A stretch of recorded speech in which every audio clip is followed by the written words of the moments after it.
Hey everyone, so today is January 25th and I can't help but think about hunting.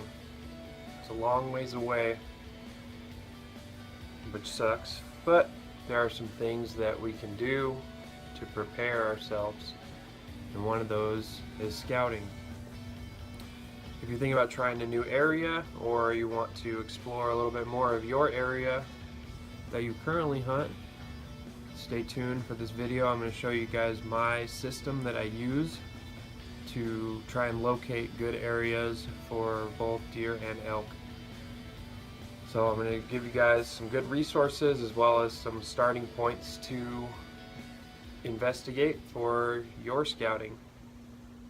Alright, so to start our search, you're going to need a few resources. First thing is a really good map book. This is the one I use. It's got the entire state. You're going to need your big game regulations, either in paper or online. So for the online part, you're going to need a computer.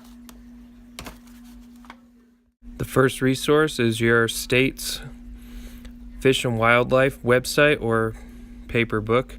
Here you can find hunt data and areas. Next, you're going to have your atlas, which will give you all of your roads, all of your access points, all of your cities, and so forth. Again, your paperback will give you your season dates, will give you your areas and boundaries, which is really important as far as hunting areas. This next is a phone app. It's called DIY Hunting Guide. This covers Colorado only. Keep that in mind. It's got land ownership. It'll tell you where your Forest Service, where your BLM, where your private is. You've got topo maps with elevations, water, and it gives you some really good data. Lots of useful information here. Give you your chance of drawing the area with limited areas, and it'll give you your success rates. So this is a really good resource. So first thing we need to do is find an area. Your big game regulations will have all of your hunting units broken down. For this example, we're going to look at Unit 201. This is a trophy area known in Colorado. It takes about 24 years to draw that area, so that's what we're going to look at. I will probably never hunt that unit in my entire life, but we're going to look at it anyways just for fun. So we'll go to our atlas, which breaks down every number. So that's going to be number 12 on our book. So we'll go to 12.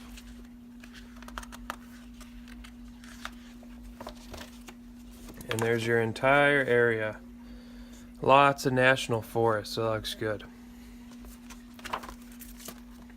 So along with the mobile app, we also have a desktop version for DIY hunting maps. So this is mainly for Colorado. It's got one or two other states on there, but for the most part, that's about it. And this website is excellent. So we'll select Colorado, and we'll check elk hunting. Go to the unit selector,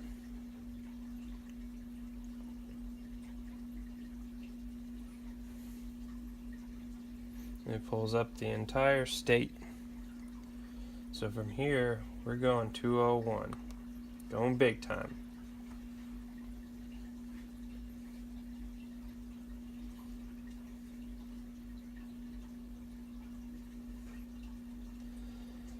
As far as this goes, I'm going to show you where I start. So from here, I look at, first off, what the unit is made up as far as land ownership. Looks like it's a lot of BLM land, which is public land. This is your land, this is my land. We can hunt that.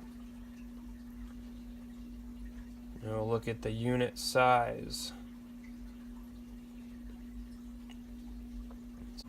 It's on the smaller end, but very, very low hunter density. We're 0.7 hunters per square mile. It's a 69.8% success rate.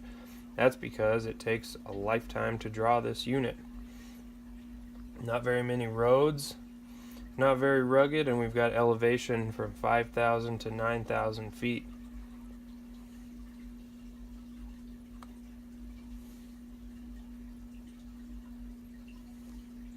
So here we go. Here's our draw probabilities. For an archery tag, 20 points. We get 1 point per year through the application process here in Colorado. If you want a cow tag with a muzzleloader, it's only 4 points. Either sex rifle tag, 22 points. That is insane. And here's your harvest. So, out of 169 hunters, we had 118 kill something, whether it's a bull or a cow. That's really high odds. That's 70%. We had 8 archery hunters. 8 bulls were taken. That's 100% success rate for archery. No wonder it takes so many points to draw this area. Lots of BLM land. Now we go over back to our atlas and we look a little more in depth. Alright, so this is the area that we want. So what I do is I look first for main highways for access points. We're way up here in the corner. It's a relatively small area. So, looks like there's a peak right there. That's 9,000 feet. We look for road access, and I look for water. So we've got a creek there, got a creek there. So I look for either roads that have been closed or roads that dead end. Probably somewhere right up near the border. Looks like there's a spring and there's a high peak, so you probably got some elevation change up in here, and I can confirm that when I look at the phone app for DIY hunting maps. So this one was almost too easy. There's this patch of BLM land surrounded by private and state land which are unhuntable. Right near the road there's elevation change, there's water, there's flat spots, there's steep spots. So I would check out this creek for sure. It's quite a walk, but that's where you find the elk. Another area would be this little peak over to the right. It looks like it gradually tapers down, and then you might gain a little elevation there again. So, the top 4 things you should be looking for in a new area. Number 1 is definitely water. Number 2, elevation change. Is there a high spot? Is there a peak with timber? That's where Google Earth comes in. You look at the vegetation. Number 3, how many roads go in there? Is there a ton of roads where it's an easy access area for other hunters to get to? Those are the places you want to avoid. That's why your training and your cardio are so important. The farther you can go, the more animals you're going to see. And the last thing you want to look for is public land surrounded by private land. Again, the harder the access, and there might be a little teeny pocket of public land surrounded by private land. No other hunters are going to want to go in there because they don't think it's going to be worth it. But as we all know, elk and deer always go to the private land as soon as hunting season starts.